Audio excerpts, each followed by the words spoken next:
Entering the Mayo Experience. That Mayo Experience. That Mayo Experience. That Mayo Experience. Experience. Welcome to the Pat Mayo Experience, presented by DraftKings 2020 Week 2 Rankings Update, Injury Report, and DraftKings Ownership. You want to skip to what you want to hear about? Just look down into that description. You'll find it in the video or podcast, as you will the Pat Mayo Experience DraftKings Listeners League link, around 500 spots. Still available right now, $15 to play, 3 max entry, no rake. Best tournament on DraftKings. Get your ass in the tournament. Let's fill this up. We make it bigger for the next week, and we're good to go. The earlier you can actually reserve your spot in the Pat Mayo Experience Open will dictate how big it's going to be for the next week. It's only 3,000 spots this week. It's going to fill, obviously, but if we fill it faster, then we'll get back up to 35, then 4,000. It's all rake-free money. Who doesn't want to play on DraftKings for rake-free money? Also, all the other content from the week is in the description of this video and podcast. If you are watching this, well, after the fact, I guess you've missed the show, although you can go watch it on demand. I am live every Friday night, 7:30 p.m. Eastern Time, talking to 3 DraftKings pros. So you have me asking my stupid questions and them telling me, hey, Mayo, you're a moron. You want to actually do this? Because I play $25,000 a week, and this is what I'm doing. Not me. This is what they're doing. So I just get to bounce ideas off of them. That's all at ftndaily.com. Use code Mayo to go sign up right now. Let's jump into these injuries. CJ, secret of the Uzuma. Last time I'm going to have to say that this year because he blew out his Achilles. He is done for the year. So you got your touchdown out of him. That was nice on Thursday night, but now you cannot use him ever again. Well, maybe next year. We'll see. For the actual injuries right now, Kenny Golladay is not playing for the Detroit Lions this week. Not great for that offense. Expect a boost from TJ Hawkinson. Marvin Jones just tends to get the same share that he always gets. It's not like his market share drastically improves without Kenny Golladay around. He's a good play, but at the same time, don't expect the world from Marvin Jones. He's a wide receiver 3 this week. The big one who benefits just like last week is Quintez Cephas. 10 targets last week. Deep downfield, saw 24% of Matt Stafford's targets.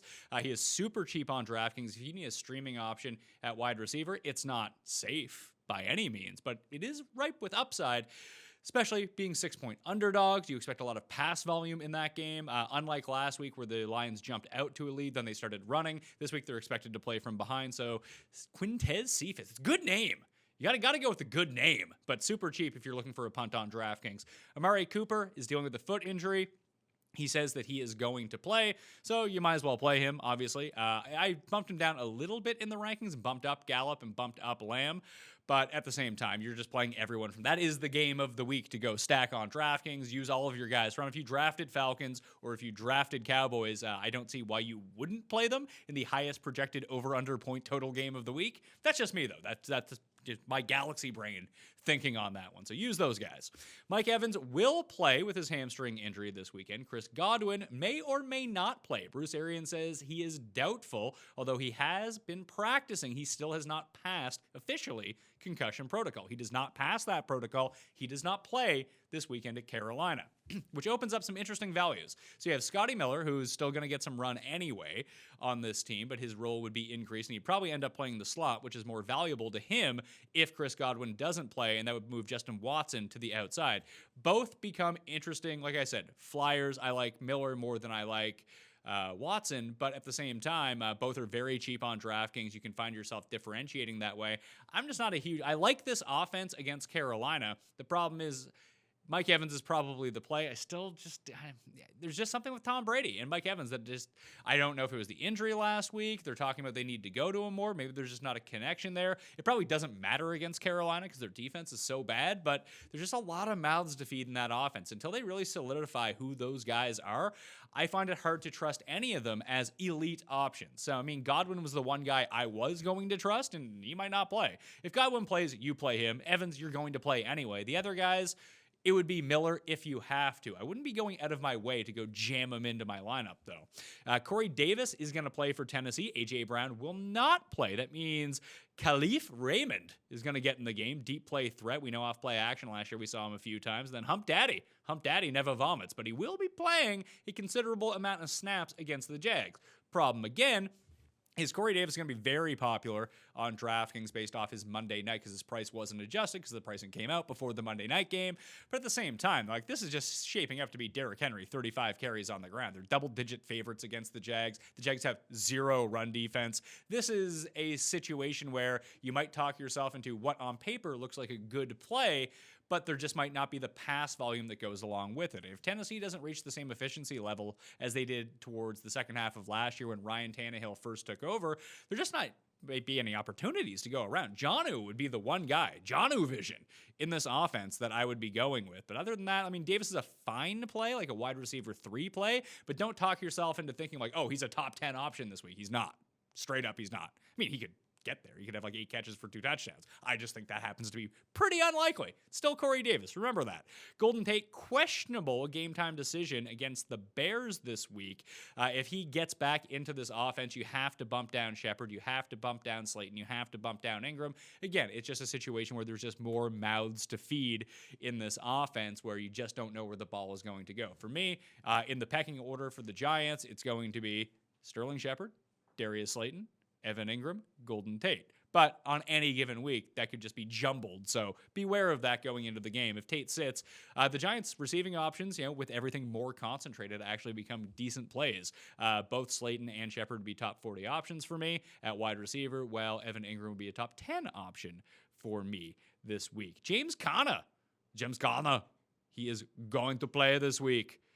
That's not great news for everyone who wanted to use Benny Snell or went and used all their waiver wire budget on Benny Snell. Benny Snell is 4,500 on DK. James Conner is 6,800. It's a decent matchup, but I legit don't know how this is going to shake out. If you told me at the end of the week, Benny Snell ends up with, 80% of the snaps, 80% of the carries. Not going to be super stunned. If James Conner ends up with 80% of the snaps and 80% of the carries, a little bit of work in the receiving game, I'm also not going to be fucking stunned. So this is just a situation to avoid to me. Like, if you have the stones to do it, go for it. They're both going to be super low owned on DraftKings. In your season-long lineups, like, I have a ton of James Conner. I'm actively looking not to play him this week. I have him as a flex play, wide running back number 3. I do have him ranked over Benny Snell. He's off the injury report. There's another bit to this, too. Pittsburgh's going to be down both their starting guards this week, so maybe a lack of cohesion in the run game just might lead to more passing. Everyone just staying away from this game on DraftKings. I think if you really want to attack it, you go Ben, you go Juju, and you go Deontay Johnson. That might be the proper way to play this and just throw all over the Broncos, who are down A.J. Boye in this game. Miles Sanders practiced in full for the Eagles. That is great news. Jam him back into your lineups. Alshon is out of this game. Once again, he's been officially ruled out. That leaves Jalen Reagor on the outside. That leaves Deshaun Jackson on the outside.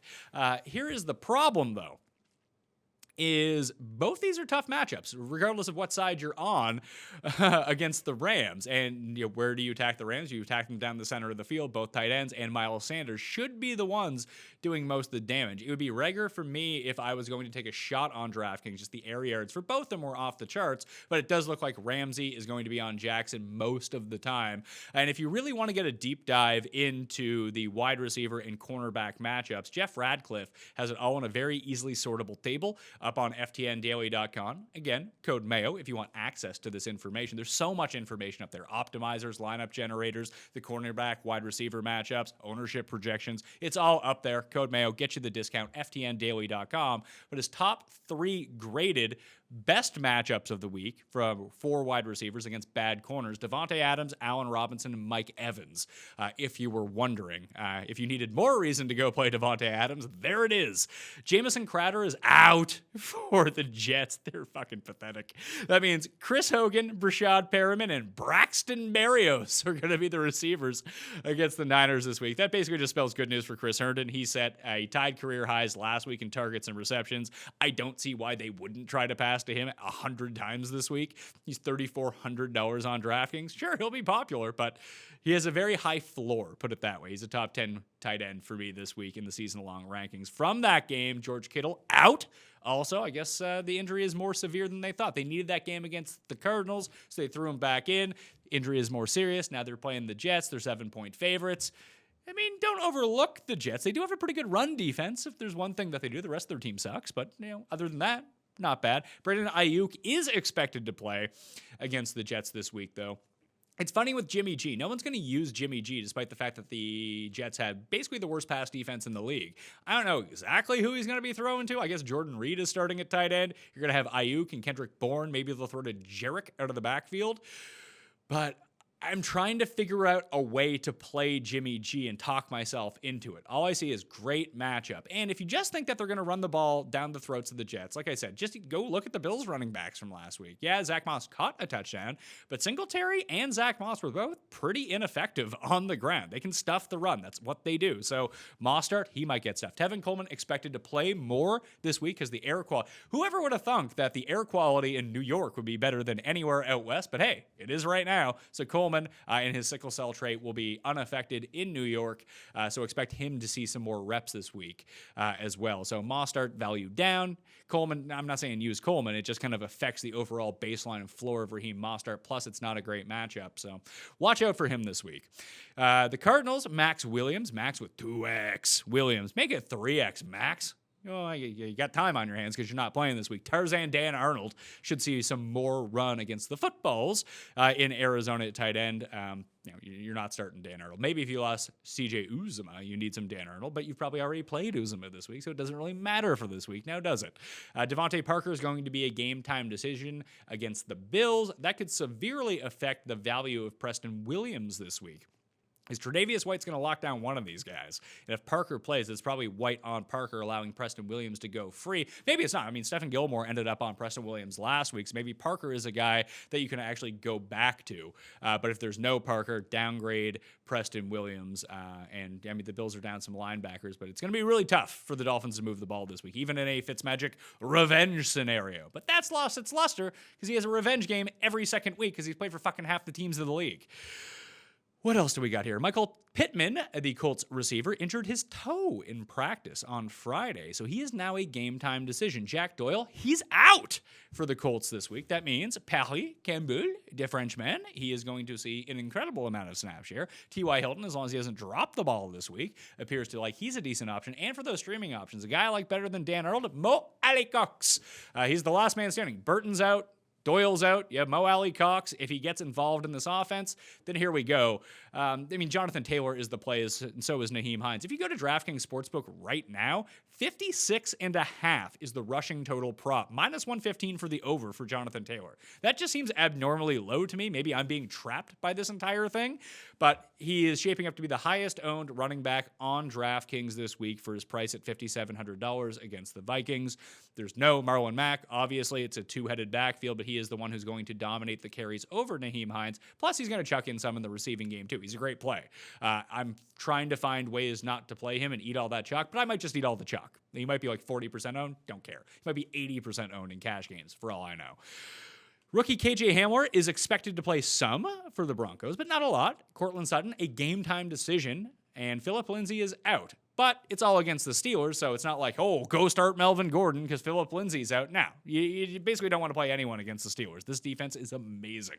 And Melvin Gordon kind of reeks, so there's that. So watch out for him. Don't think that he's a great play all of a sudden because he has basically the worst matchup of the week. Duke Johnson and his ankle injury from the opening Thursday night game against the Chiefs is trending towards playing. You can bump down David Johnson a little bit. You were initially able to pencil David Johnson to like 85, 90% of the snaps. With Duke Johnson on the field, that's probably going to drop to like 75, between 65 and 75% of the snaps, which will hurt his overall baseline, especially in a game where you need him to pile up receptions. They're 7-point dogs at home against the Ravens. The Ravens have an amazing secondary, but there's going to be a lot of opportunity to pass to running backs with Duke Johnson on the field, or at least able to be on the field. You're just going to see less of David Johnson hurting his overall volume. So he's still a decent play, like a running back, low-end running back 2 type play, because he might end up scoring a touchdown, getting those goal line touches, but you're basically going to need him to have 4 to 6 catches in this game to really return value for you, which is possible, but it was far more plausible when Duke Johnson wasn't going to play. Brandon Cooks also likely to play as well. Again, if you go to ftndaily.com, code Mayo, and look at those wide receiver cornerback matchups, you will find the 3 most difficult matchups of the week for wide receivers you're thinking about playing. DK Metcalf is likely to draw Stephen Gilmore. That's not good. Brandon Cooks is likely to draw Jimmy Smith. That is not good. N'Keal Harry is going to draw Shaq Griffin, more than likely. Also not good. Those would be the 3 worst rated projected matchups of the week. Again, if you want to go look at the entire tool, highly recommend. It's a fun tool to play around with too. And you get access to it at ftndaily.com, code Mayo, along with all of the other tools that come along with it. Justin Jackson and his squad is doubtful for the Chargers against the Chiefs. That means we're going to see more Josh Kelly, probably in the red zone to hurt Austin Eckler's value. Fun times. Then we have no setbacks for Mike Williams in week 1 with his AC joint. There's going to be talk about Scotty Miller down in that DraftKings range at like $4,100. I'd much prefer Mike Williams at $4,200. Pass happy script as giant underdogs against the Chiefs. And Mike Williams has a history of beating up on the Chiefs. I don't know if that was like a Rivers thing or not, but his size is a bad matchup for Kansas City, who are generally pretty good deep down the field, but missing 2 members of their secondary this week. So watch out for Mike Williams. The sneakiest stack of the week, when I run like the optimizer, the lineup that it spits out for me to jam in the Henrys and the Zekes and the Devontae Adams, it's Tyrod, Mike Williams, and Hunter Henry. That is terrifying to think of. But generally, those end up being the best DraftKings lineups when it comes down to it. So here's the big one. Monday night, Henry Ruggs hasn't practiced all week. He's dealing with a knee injury. Michael Thomas was ruled out for like multiple weeks. Then Adam Schefter says, hey, Michael Thomas is back at practice. He could go on Monday night. I would doubt that he ends up playing, but Saturday practice for the Monday night games is what will tell the story. So if both those guys practice on Saturday, they're probably both going to play. They both miss practice on Saturday, they're probably not going to play. So if you're holding out for Michael Thomas, which didn't seem conceivable 24 hours ago, but if he has a chance of playing, and even if he's a decoy, you probably still want to play Michael Thomas against the Raiders. And even Ruggs was primarily like the first like quote unquote handcuff. If you can get away with it, and you have a flex spot open, you move both those guys, if you were considering playing them, into your flex, and then have backup options. The backup options that make the most sense this week are probably Hunter Renfrow, who would get some more run in this game, because you would assume you'd have Bryan Edwards and Tyrell the Gazelle Williams on the outside. Lattimore will lock down one of them. That leaves Waller, who's already owned. You can't go pick him up. And Edwards, who you can go pick up somewhere, and Renfrow in the slot. Renfrow and Edwards are probably the 2 most likely options to be available in your league. And so is Tyrell Williams, but who knows what he's up to these days. Not much is what it is, especially from a fantasy perspective. On the other side, Traquan becomes the best pickup, especially if Michael Thomas doesn't play, but he was the most active waiver wire pickup at receiver from this game, that he might be gone in your league if you're looking to play him. So those are just a few of the different options. At least if you move him to your flex, that opens up like Latavius Murray if you need to play him, Jared Cook if you need to play him, the island of Foster Moreau, who I would not recommend playing, but he would be widely available if you had to squeeze someone into that spot. Rocket Richard in a positive game script where you expect them to be down for a lot of the game. He's an anti-vaxxer in times like this. The people don't want to be near him, so they might just let him run to the end zone for all I know. But those would be your options if you move him to the flex. It's not an ideal scenario, obviously, but these are the prices that you have to pay when you're waiting for these guys in a Monday night game, and there's only one Monday night game this week. Them's the breaks. DraftKings ownership this week, when we're looking at it, the 4 projected highest owned kind of across all levels at running back, Jonathan Taylor, going to be the highest owned guy. Then it's going to be Henry and Elliott and Ronald Jones, because Benny Snell is no longer garnering all this ownership because of James Conner. Everyone's just kind of moved up to Ronald Jones. Ronald Jones is in an ideal situation here. However, it's still a 3-headed backfield.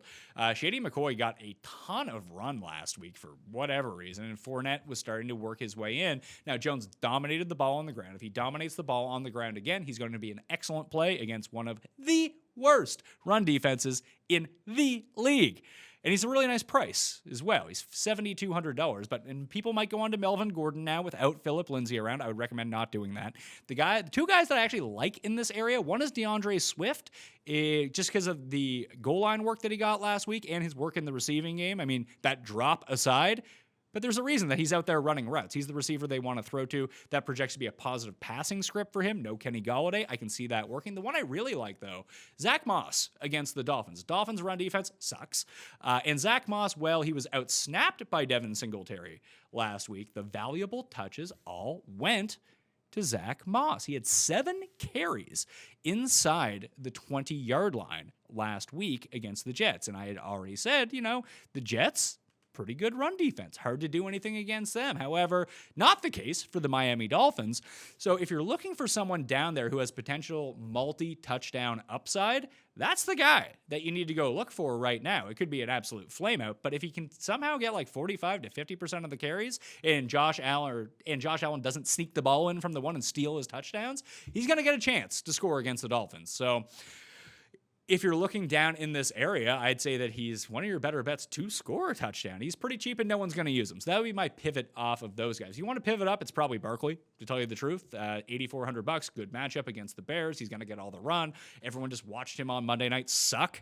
And everyone's using Elliott and Henry. Both McCaffrey and Barkley people aren't using, which is just stunning to me. It makes sense because I like Elliott and I like Henry too. But if you're going to pivot anywhere, pivoting onto good players rather than be like, well, this guy's good and he's a good price, I'm going to take the shitty guy next to him, probably not the best move.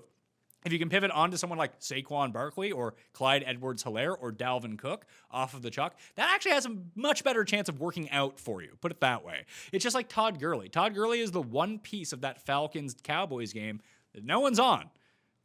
It's funny.